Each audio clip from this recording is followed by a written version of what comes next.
Maybe I bring my guest in. Let's see if he wants to come in and talk about it. There he is. What's going on, man? What's up, my guy? How you doing? How are you? Man, just got done working at the studio. Yeah, I don't know. I'm at the studio watching SummerSlam, so that's how I go. Oh, yeah, SummerSlam is tonight. Yeah, it is. Yeah. If y'all don't know, this is Mike from White Label Consulting. Mike, real quick, tell us who you are, what you do. Let's go. Big screen. White Label Consulting is a platform that teaches you how to use OBS as well as live streaming and podcasting. And so that's what we do. So yeah, skinny of it. You need help with your YouTube channel or your live streaming or your church live streaming, your church media. Yeah. Let me know. It. I'm in there. I love it. I love it. What we talking about? Do you have great jeans? My jeans. This is not a pun. Right now, I'm wearing black jeans. Now my jeans are black. This I wasn't ready for that. I was not ready for that. Today I am wearing black jeans. It's first Sunday in the Baptist church, and we got to wear black and white. I got on a black and white nice top and black jeans. Today my jeans are black. Yeah, so I was not ready for black jeans. I should have told. That was well played.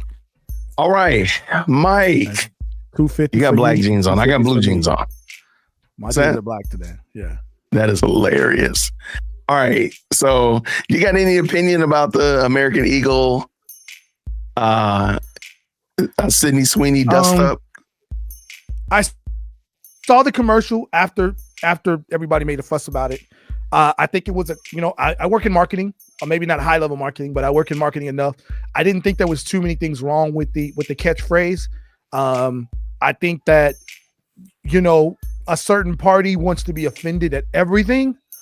And I think it doesn't take much to offend them. The fact that she didn't have any melanin in her was already one thing.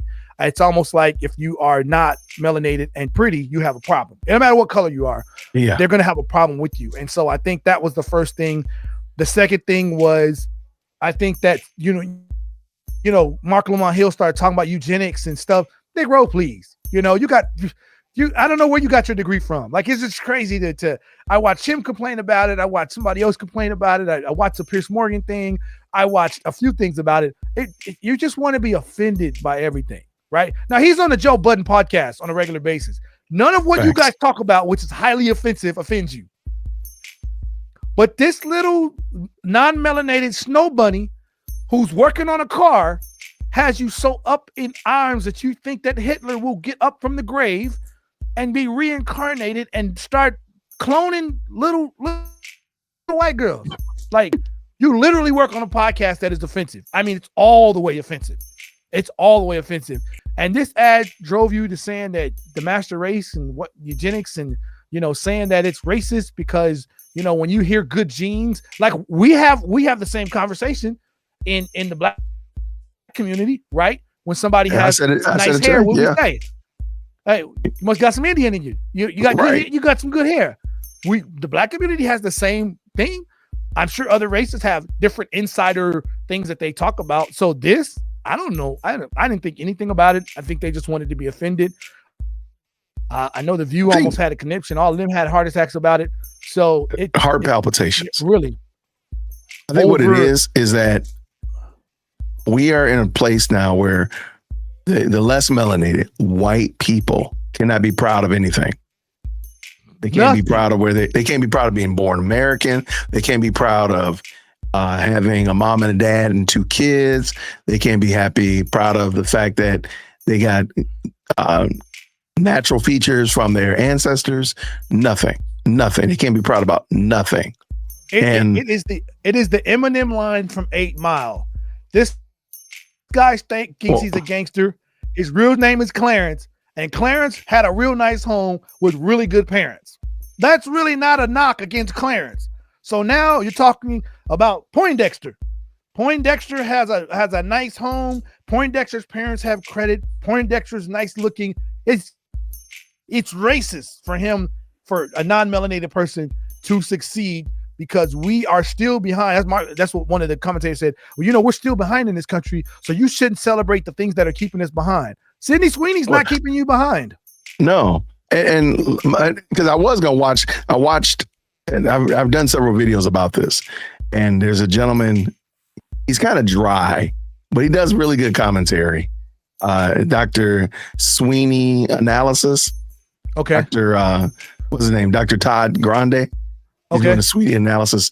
And I was going to bring him in because I think it's just interesting that we're at a point now where the less melanated cannot do anything. Because by saying that she has good genes, that does not mean that you don't have good genes, Mike. Not at all.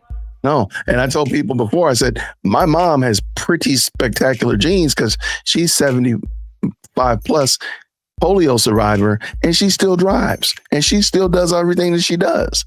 And that's pretty amazing considering the fact that she was one of the few people to not get the polio vaccine when she was 5. So she's lived with this for better than 70 years.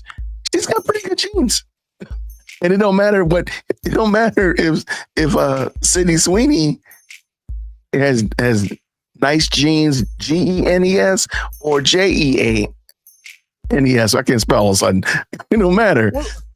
Well, let's ask a question. When you hear, let's take the color out of it. When you hear somebody say they have good genes, what does that normally mean? They excel at something, in my mind. Well, okay. They have a feature. That's it. They have a feature that they got from their parents. That's Meaning it. They might be, that's what it is. They might have a big nose. They might have blue eyes. They might have muscular. I've seen, kids who are muscular because of their parents. All it means is there's some feature from another family member, preferably a mother and father, that allow you to have that feature. She's saying, I got good genes. I want to see her mama. If her mama ugly and she say I got good genes, then we got a problem. If her daddy looked like a vampire, another vampire. If both her parents are mud ducks and she say I got good genes, then we got a problem. But she simply said I have good genes and my genes are blue. And by saying that you have good genes doesn't mean that I don't have good genes. That's the thing. Like, you can kick rocks. But let me bring this in. I think Brother Grande has something to share with us. So let's see what he's got to say. Green hearts in the chat when y'all can hear. Surrounding Sydney Sweeney and American Eagle Outfitters. First, I'll look at the background of this case, move to the timeline of the incident, then offer my analysis. Sydney Bernice Sweeney was born on September 12, 1997, in Spokane, Washington. She was raised not far from there in northern Idaho by her father, who worked in hospitality, and her mother, who was an attorney. In school, Sydney played multiple sports, including baseball and soccer. When she was 11 or 12 years old, she was hit in the face by a board while wakeboarding. This left her with a permanent scar near her eye. Sydney decided that she wanted to be an actress. When she was 13 years old, her family relocated to Los Angeles. Sydney graduated from a high school in Burbank and pursued a career in acting. She obtained small roles like Grey's Anatomy, 90210, and Pretty Little Liars. Sydney went on to land more significant roles in a few series like Sharp Objects and The Handmaid's Tale. As far as movies, she appeared in the 2018 films Under the Silver Lake and Along Came the Devil. Despite all these roles, Sydney really didn't achieve significant success until 2019, when she appeared in the HBO series Euphoria as the character Cassie Howard, as well as the movies Big Time Adolescence and Once Upon a Time in Hollywood. In 2021, she increased her level of fame when she appeared in the series White Lotus. Sydney continued to have success over the next few years, acting in movies like Americana, Anyone But You, Immaculate Eden, and Echo Valley. As far as her level of physical attractiveness, which is important to the story, Sydney has... Mike, how many of those movies have you watched? I don't remember none of them. I never watched any of them. I'm like, what are these movies? What are these shows? What's going on? Okay. I just want to break it up a little bit. Let's go. Characteristics, they're typically favored under Western beauty standards. For example, her upper eyelid platform is clearly visible, and her eyes have a slight upward tilt at the outer corners. Many people believe this gives Sydney an innocent yet sensual look, which is both distinctive and helpful in her career as an actress. Now moving to the timeline of the incident. On July 23, 2025, the clothing retailer American Eagle Outfitters launched an advertising campaign featuring Sydney Sweeney. There were a few different video advertisements. One video features Sydney saying, "Genes are passed down from parents to offspring, often determining traits like hair color, personality, and even eye color. My genes are blue." At this point, a man's voice can be heard saying, "Sydney Sweeney has great genes." In another video, Sydney is talking as the camera pans down her body. She says, "My body composition is determined by my genes," then says, "Hey, eyes up here," as the camera abruptly repositions on her face. The advertising campaign was a big move for American Eagle. The company's sales have been down from this time last year. In the first quarter of 2025, they lost $68 million. There's this sense that they were trying to create something attention-getting to drive sales. It's not clear if they were successful with the sales part, but they definitely attracted attention. Many people criticized the advertisement campaign, saying that it promotes white supremacy and eugenics. Here are a few examples of commentary from the mainstream media and from social media. The campaign was offensive and regressive. It reflected an unbridled cultural shift toward whiteness, conservatism, and capitalist exploitation. The campaign featured racial undertones and was a tone-deaf marketing move. There were several comments suggesting it felt like Nazi propaganda, master race propaganda, and had a subtle 1930s Germany tone. The phrase great genes has historically been linked to celebrating whiteness, thinness, and conventional attractiveness. Having a woman who is blonde, white, and has blue eyes in a campaign about perfect genetics feels weird. The campaign was an obvious dog whistle for racists. It was not just about genes, like denim jeans, rather about who gets to be the face of America's best genes, like genetics. The blue jeans, and genes as in genetics pun, is lazy and as uninspired as the genes it's meant to sell. People from other races should have been in the campaign. It was meant to provoke people by aligning with conservative aesthetics amid a polarized media environment. And some of the commentary suggested that educated consumers were the ones who were brave enough to call the brand out. Now, of course, not everybody feels the same way. Some people view the criticism as over the top and nonsensical. For example, Ted Cruz accused the left of being against beautiful women, and J.D. Vance offered some sarcastic advice to Democrats, telling them to label those who think Sydney Sweeney is attractive as Nazis.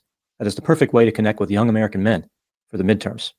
American Eagle responded to the uproar with a statement on Instagram, writing, "Sydney Sweeney has great genes is and always was about the genes, her story. We'll continue to celebrate how everyone wears their AE jeans with confidence, their way.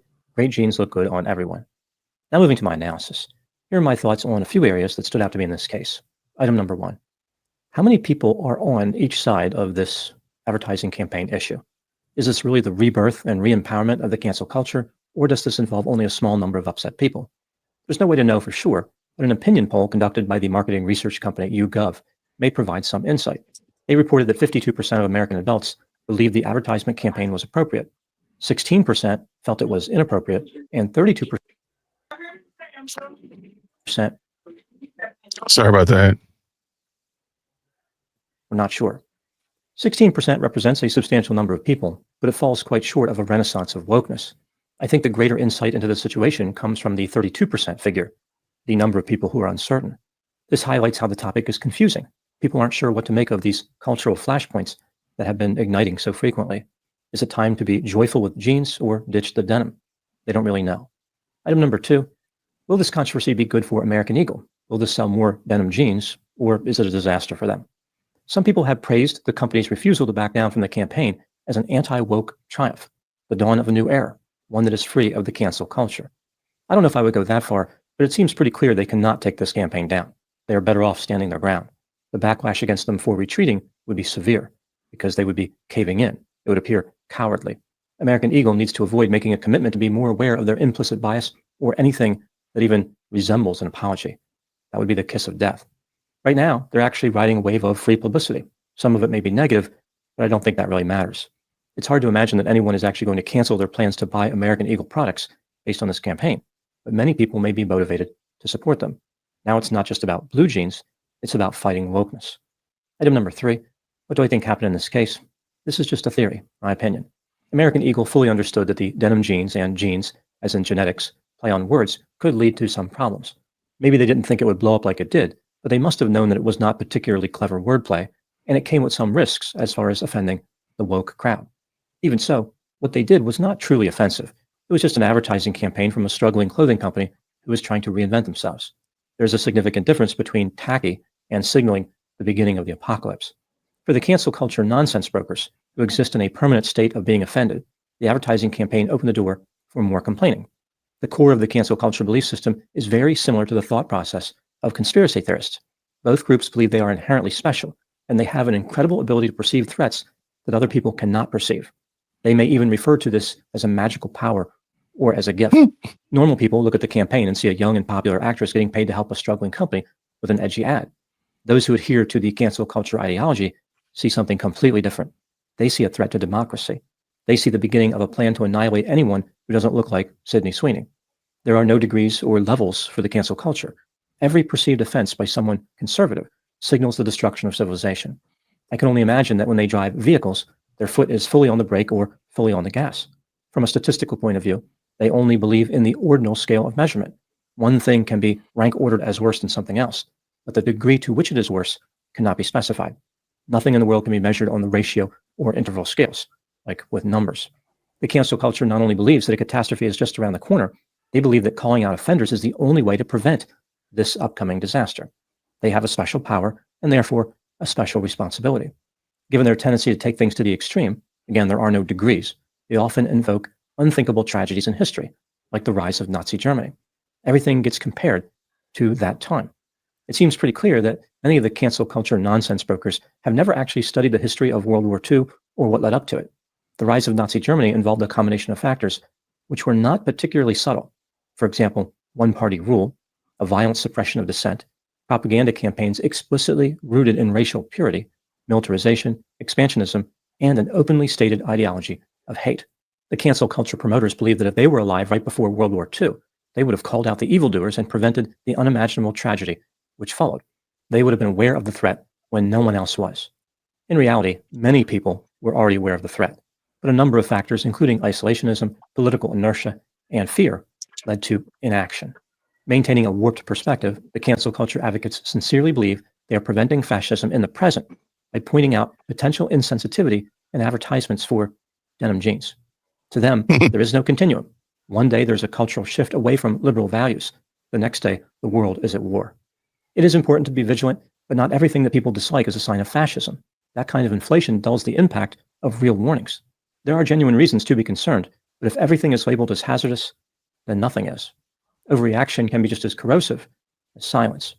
The die-hard cancel culture believers are not the only ones who have expressed outrage with this Sydney Sweeney American Eagle situation. There's also a group that was specifically triggered by how this campaign is focused on physical attractiveness. They are angry over the unfairness of how attractiveness functions in the world.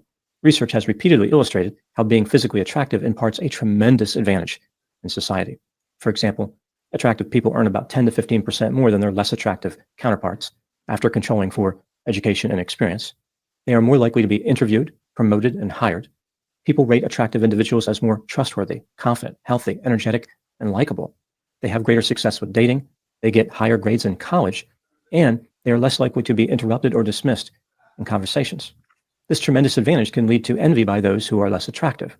Normally, people don't like to admit that they are envious, but the cancel culture ideology allows them a safe way to express this feeling.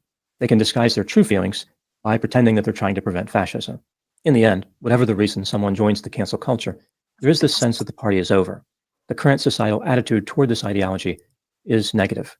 There was a time, not that long ago, when the cancel culture had achieved some success.